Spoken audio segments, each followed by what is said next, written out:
pluriel des noms composés. Okay, and we'll see actually 3 different type of noms composés in this video. Okay, so we'll start with the first one, and the first one actually it will be un nom composé. So the first part will be un nom, then the second part will be une préposition, and the last part will be un complément. Okay, so don't worry, we'll see an example, and in that case, well, in like 90% of the cases, the rule will be that it will be only le premier nom that will take the mark of the plural. Okay, so we'll see just one example. Un arc-en-ciel. Okay, so it's actually quite interesting. So the meaning is here, rainbow, and if you have a look, so you've got first arc, and then you've got the préposition, and after that you've got le complément, ciel. Okay, and so if we respect the rule that we saw previously, it's only the first part here, so le nom arc, that will take the mark of the plural, and then it will be S. Okay, so you will have un arc-en-ciel, and then the plural form, des arcs-en-ciel. Okay, you can see that as usual we don't really pronounce this final S, so phonetically it's almost the same, but then we've got this liaison between the two, des arcs-en-ciel. Okay, second situation,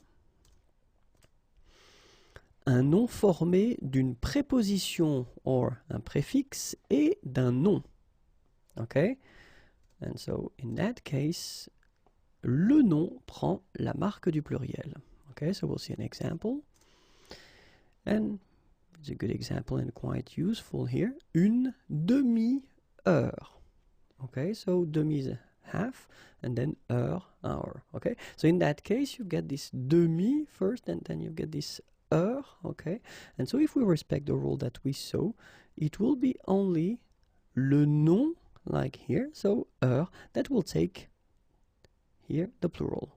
So you will have to put the S at the end of heure, and you don't touch this préfixe demi in that case. Okay, des demi-heures, une demi-heure, des demi-heures.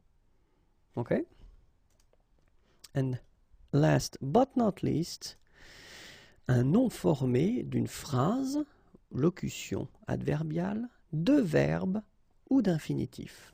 Okay, and in that case, the good thing is that you don't need to touch the word at all.